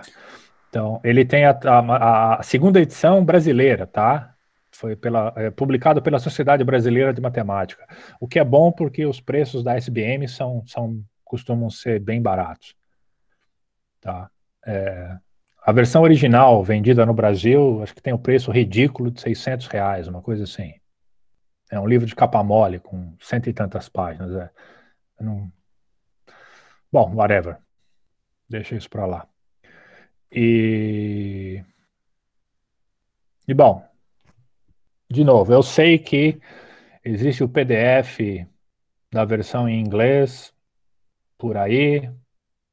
Uma vez um ex-aluno me mostrou. Eu não incentivo ninguém a sair procurando esse PDF em inglês ilegal, mas eu sei que tem. Tá? Com relação ao brasileiro, eu não sei nada, eu só sei que ele está traduzido e é esse aqui. Tá? O livro do Rosen, aqui embaixo, tá? Discrete Mathematics. Eu botei aqui a 8ª edição, mas vê na nota. A verdade é que qualquer edição desses livros servem, tá? Vai ficar diferente o quê? Vai ficar diferente assim, a página, o nome, mas o conteúdo vai estar vai estar basicamente o mesmo. Mas parece que existe uma versão traduzida do Rosen que não é a 8ª edição, tá? Que é uma edição um pouco mais anterior, mas eu não tenho certeza, tá? O livro do Rosen é um livro que, sei lá, o pessoal da UFABC gosta, é muito usado em muitos lugares. Ele é bastante didático, então ele pode ser bom. Eu acho que em alguns momentos tem muito texto para algumas coisas que são simples, mas ele às vezes ajuda bastante as pessoas, tá? O livro do Grimaldi tem na biblioteca da UFABC, acho que não tem tradução. É um livro também que tem bastante texto, é um livro bem didático, tá? Então também pode servir. Já o livro do Bonar e do Yukna, eles são mais sucintos. São mais do meu gosto, mas vocês têm que achar o gosto de vocês no momento. Por isso que a gente coloca várias alternativas.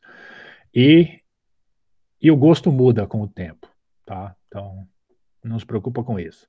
Você pode gostar mais de um livro agora, um livro mais tranquilo, e depois lá no futuro, quando você ficar mais proficiente, você pode passar a preferir outro livro. Mais perguntas, mais perguntas. Deixa eu tirar a recursão aqui. Bacana, você...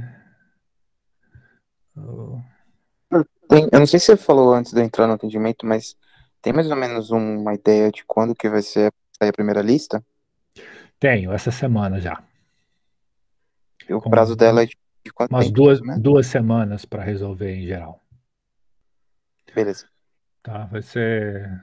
não lembro quantas listas a gente colocou, que iam ser... Acho que 5, né? E a gente ia pegar as 4 melhores. Dá tempo suficiente ainda. Não se preocupa com isso ainda não, que dá tempo.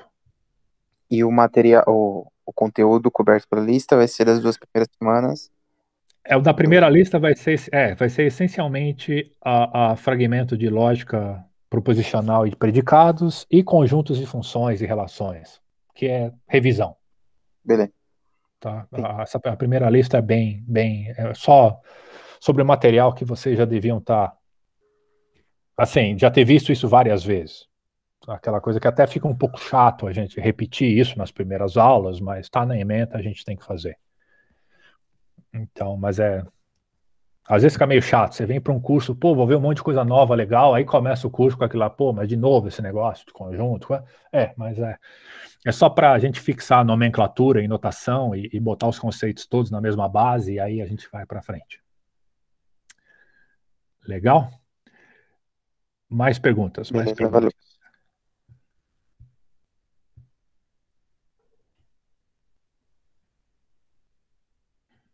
Ninguém tem mais perguntas? Acho que por enquanto não. Não?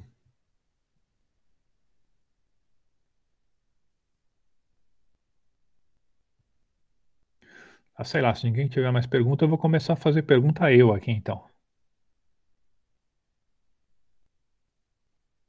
Acho uma boa, se tiver alguma aí. Professor, os vídeos que você vai disponibilizar, eles vão cobrir todo o conteúdo que você pretende trabalhar e que a gente vai resolver nessas listas? Ou tem coisas que enfim, realmente a gente vai ter que buscar nessas bibliografias que estão em inglês?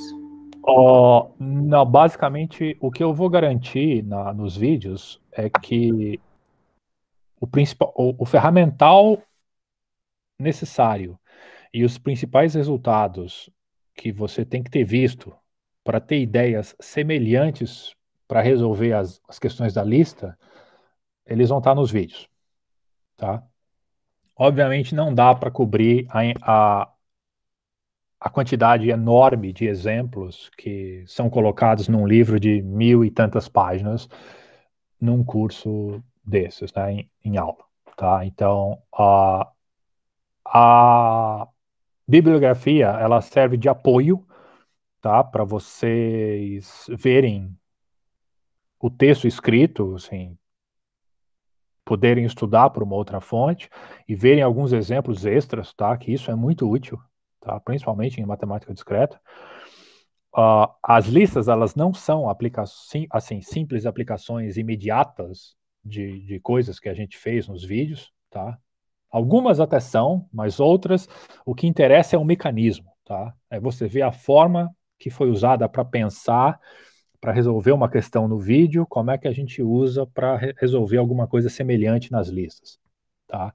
Então, isso sim. Então, basicamente, uh, eu gostaria de falar que 100% do que você precisaria para resolver as listas vão estar cobertas no vídeo, tá?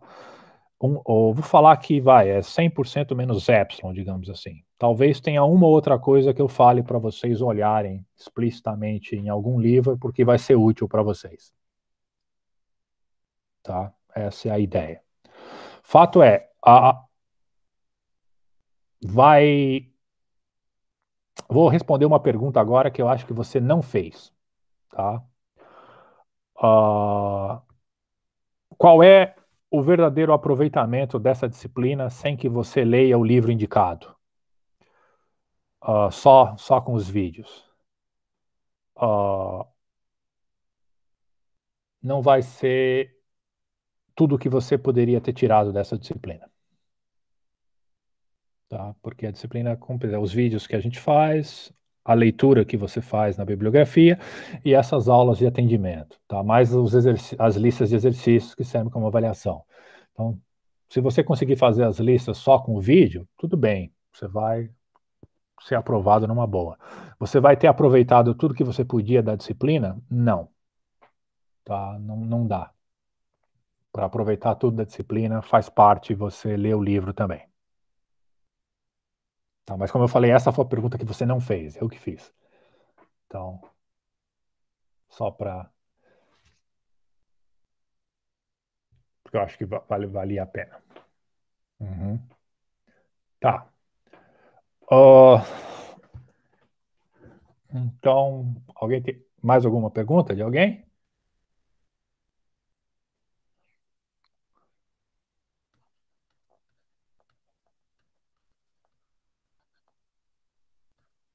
Acho que por enquanto tá tranquilo. Então, vou fazer uma afirmação aqui.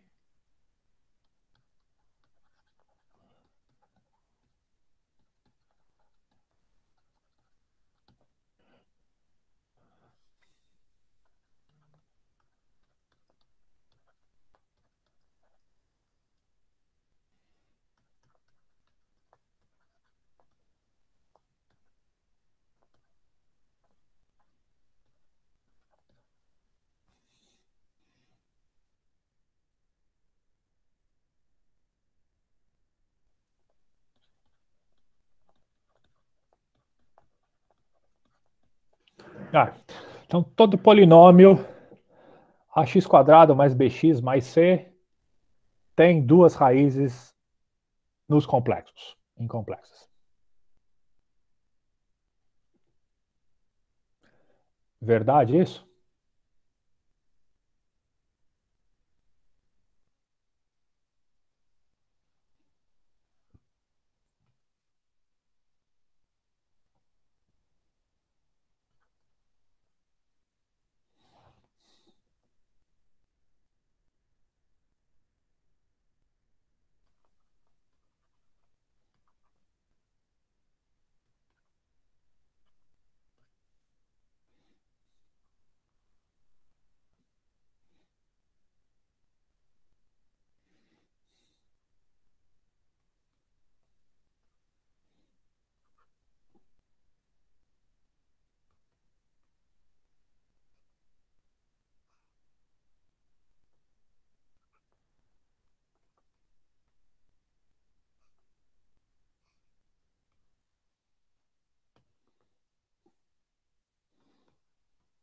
Ah, provei.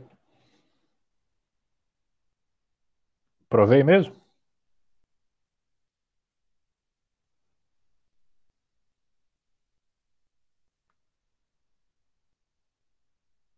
O que tem de errado com esse argumento aqui?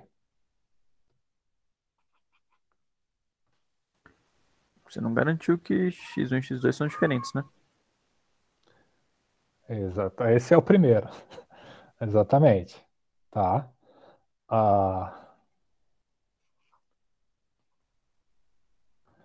Pode ser que x1 seja igual a x2.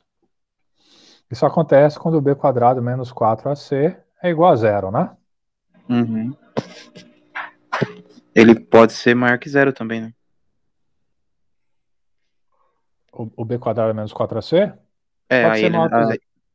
aí não seriam raízes complexas, seriam raízes reais. Seriam reais. Mas nesse tudo bem. A gente sabe que os reais eles são, são subconjunto, ele é um subconjunto estrito dos complexos. Ah, tá, desculpa, eu confundi com imaginário. Ah, tá. Então aí tudo bem. Então, isso nesse aspecto, mesmo que as raízes sejam reais, tudo bem, a gente considera nesse caso que elas sejam complexas. Tá? Senão a gente teria que dizer que elas são puramente reais. Tá? Mas pode ser realmente que só tenha uma raiz. Tá? Só que tem um outro caso ainda extremal que é bem esdrúxulo, né? Qual é o caso esdrúxulo?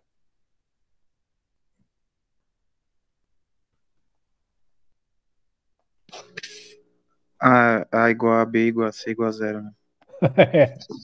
Isso é um polinômio, não é? Quadrático? É. Isso é um polinômio, que é o quê? É o polinômio nulo, né? Tem raiz esse cara?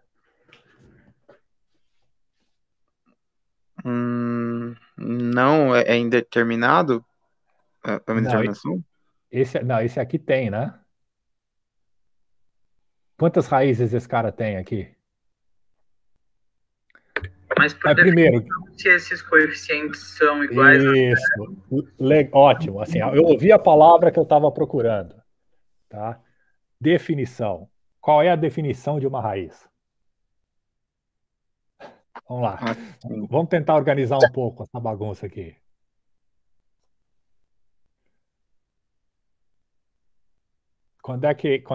O que é uma raiz?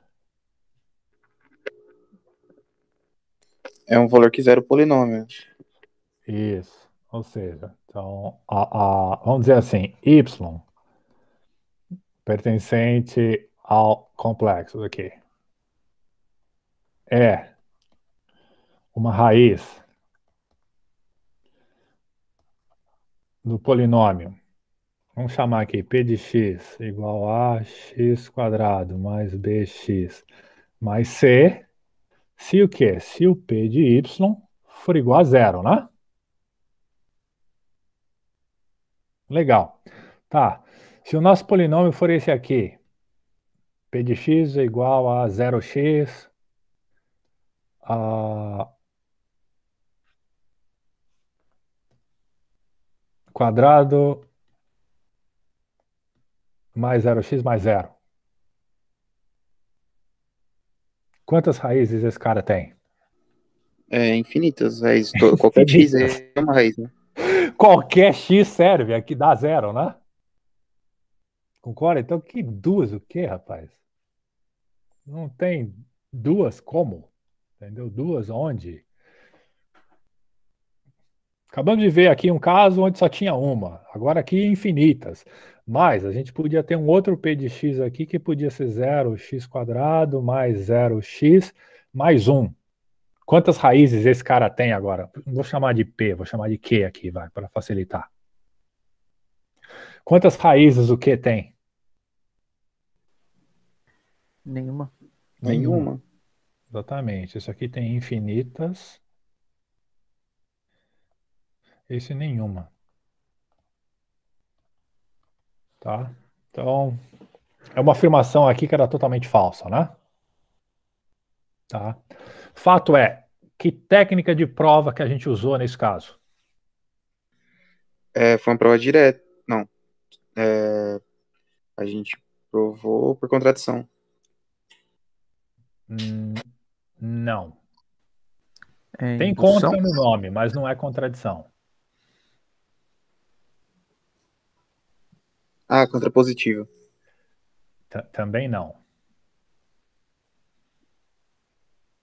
Pera, tem contra no nome? Tem contra no nome, vai. Mas não é essa aí. Contra-exemplo. Contra-exemplo, exatamente. Ah, sim. Por quê? Bom, porque estava lá. Isso aqui era basicamente uma afirmação de para todo P de X, né? Então basta a gente mostrar um que não valha, tá? Então, aqui a gente mostrou vários, tá? Mas isso é uma prova por contra-exemplo, tá? Fato interessante, exemplo não prova nada, mas contra-exemplo desprova as coisas, tá? Guarda sempre isso isso é importante, tá? O que mais? Deixa eu ver.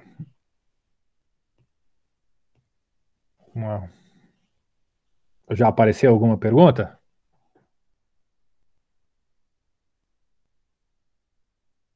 Não? Tá, então,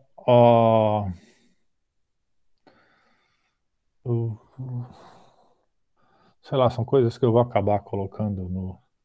Vamos falar, vamos aproveitar isso aqui então, vai. Isso vai para o vídeo, mas vamos falar isso aqui, porque apareceu o termo contrapositivo aí. Tá, vamos fazer, aproveitar esses minutos e explicar a contrapositiva, porque isso é importante. O que é uma proposição mesmo, para quem se lembra ou quem já viu o vídeo? O que é uma proposição? Por exemplo, P, Q, R e por aí vai. Podemos ter várias proposições que a gente quer. O que é uma proposição?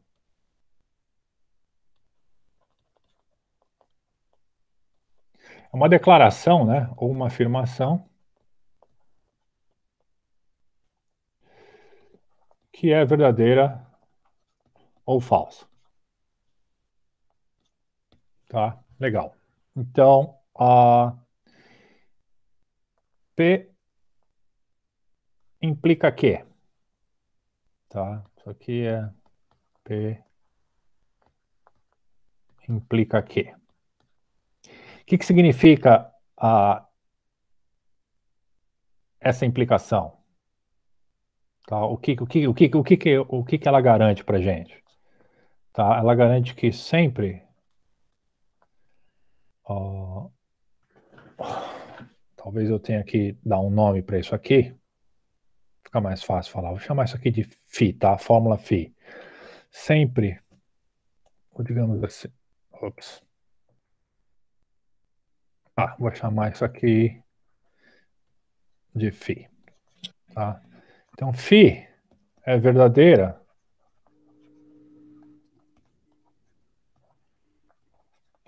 quando? Quando acontece o quê? Quando P é verdadeiro e Q é verdadeiro ou quando P for falso?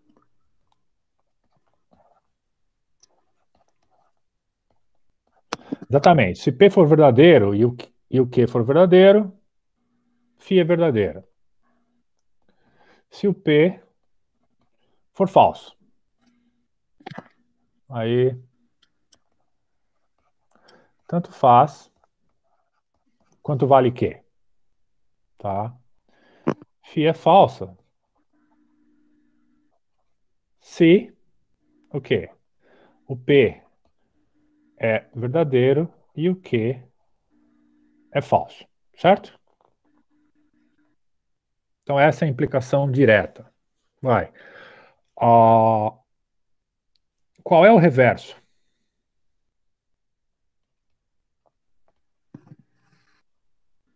Não que implica não P. O reverso, muitas vezes, ele é chamado de converse, tá? Na literatura, tá? Converse é uma palavra mais bonitinha que reverso, mas a gente não Tem pessoas que falam converso, e isso não existe em português, tá? Então a gente fala o reverso. Detalhe, já vou adiantar aqui, o reverso não é a mesma coisa que a contrapositiva.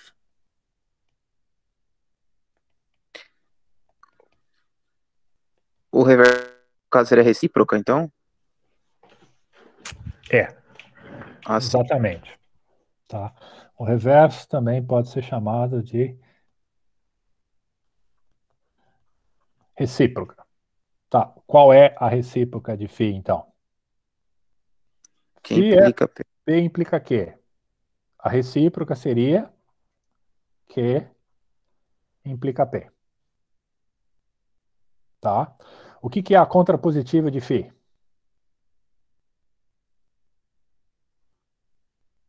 A contrapositiva de φ é não Q implica não P. Tá? E agora eu vos pergunto, enxergam a diferença nessas duas coisas aqui?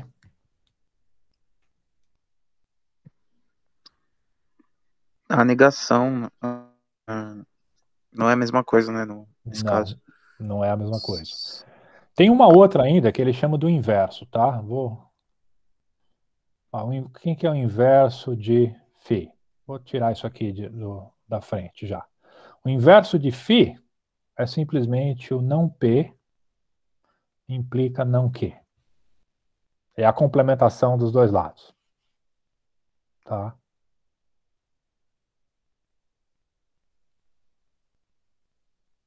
Três formas, né? Tá? Já digo para vocês aqui, o inverso nada mais é do que o quê? É a contrapositiva. É a contrapositiva. Da recíproca. Tá? Então, o inverso, a gente não está realmente ganhando muita coisa. O inverso é exatamente a contrapositiva da recíproca. Faz aí que você vai ver. Ok? Agora a questão aqui é o quê? É que isso aqui está dizendo que Q é necessária para P. O reverso aqui está dizendo o quê? Que P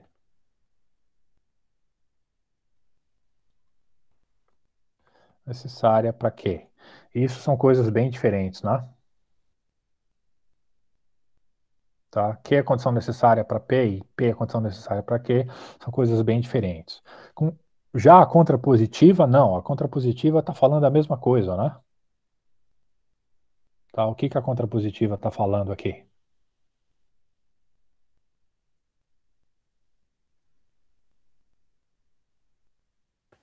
Não P é necessário Não para não Q. Q?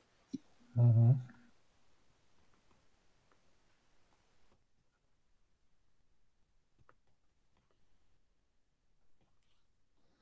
Então, bom, se não P é necessário para não Q, então P é necessário para Q, né? Quer dizer, Q é necessária para P, desculpa. Tá? Bom, como é que a gente se certifica disso? De uma forma mais feijão com arroz. Forma mais feijão com arroz, a gente pode. São só duas proposições, né? Como se fossem duas variáveis. A gente pode fazer umas tabelinhas verdades. Tá? Então, vamos analisar como essas coisas funcionam.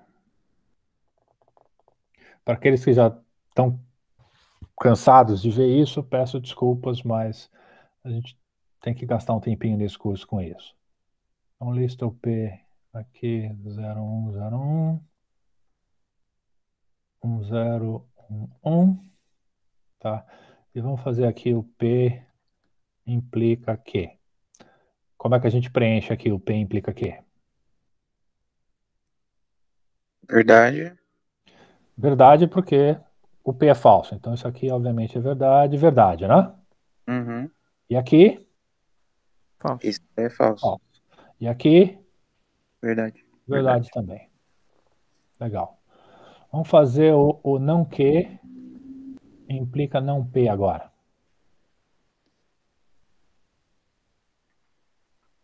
Ih, teria sido bom ter feito não P e não Q aqui, é isso? Tudo bem, a gente faz. 1, 0, 0. E aqui é 1, 0, 1, 0. Pronto. Como é que fica o não Q, não P? 1 implica 1, então isso aqui é verdadeiro. 0 implica 1, isso aqui também é verdadeiro. 1 implica 0, isso aqui é falso. 0 implica 0 é verdadeiro. Então tá aqui. Perceberam que essas duas colunas aqui são iguais?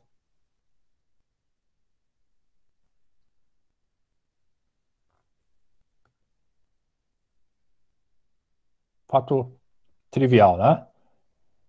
Então daqui sai o quê? Daqui a gente tira que P implica Q é equivalente a não Q implica não P. Tá? Ou ainda, P implica Q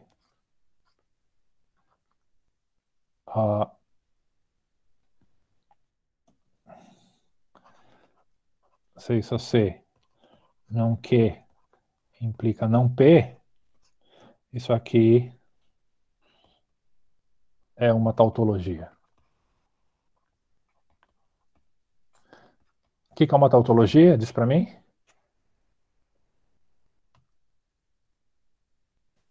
Quando uma proposição é sempre verdadeira. Sempre verdadeira, exatamente. E é o caso, né? Isso aqui vai dar sempre verdadeiro. Concorda? Então, tá, vamos fazer agora a recíproca, vai. Q implica P. O que dá isso aqui? 0 e 0 dá? Verdadeiro. Verdadeiro implica falso. O que dá isso aqui? Falso, né? Falso implica verdadeiro, dá? Verdadeiro. Verdadeiro implica verdadeiro, dá? Verdadeiro. Mas é difícil perceber o quê? Que o resultado é bem diferente, né?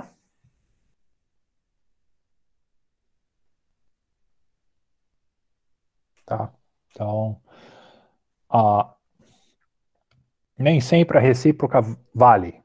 Tá? Sempre que uma afirmação for verdadeira, tá? Sempre que você tem uma implicação, a contrapositiva dela é verdadeira. A recíproca, nem sempre. Tá? Sempre que você tem uma implicação, você tem uma questão de o lado esquerdo é suficiente para o lado direito. Ou o lado direito é necessário para o lado esquerdo. O que fica claro se você colocar na contrapositiva. Tá? Fica claro porque que você tem a questão de necessidade. Porque aí a negação passa a ser suficiência. Tá? Deixa eu botar essa ferramenta aqui. A negação passa a ser suficiência. Tá? Já a recíproca, não, você está invertendo os papéis do que é necessário e o que é suficiente. A contrapositiva mantém os papéis. A recíproca inverte.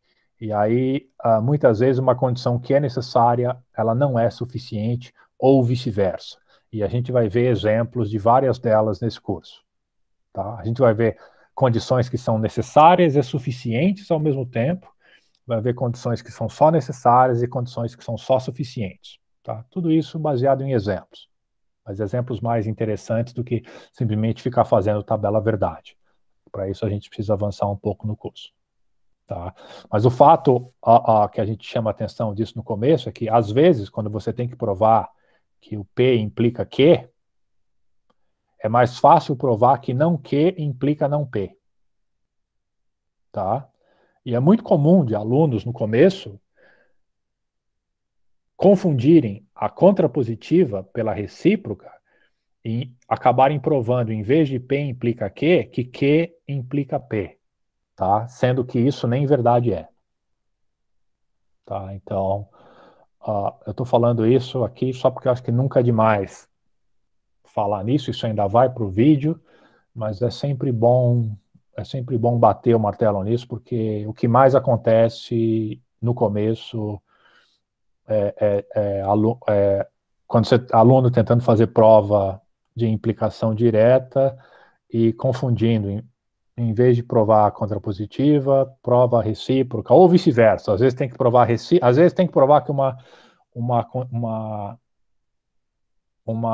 às vezes é o seguinte, assim, o teorema vai estar lá, você tem que provar P, C e somente C que, tá? E aí ele faz, por exemplo, que o P implica o Q, e depois acaba provando que o não Q implica não P. E aí, tá, terminou a prova. Terminou?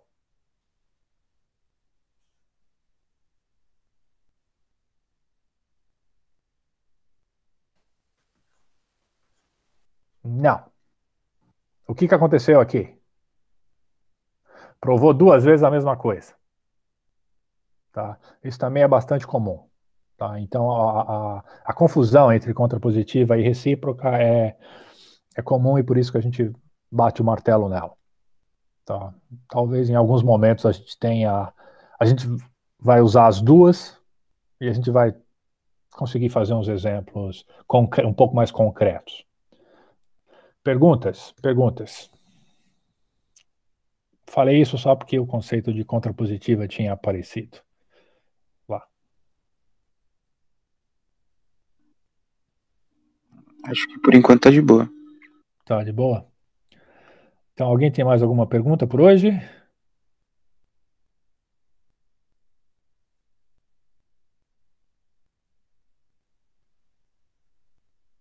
Não? Se ninguém tiver mais nenhuma pergunta, a gente pode parar por aqui, acho então. Alguns colegas já até saíram, então talvez a gente faça o final.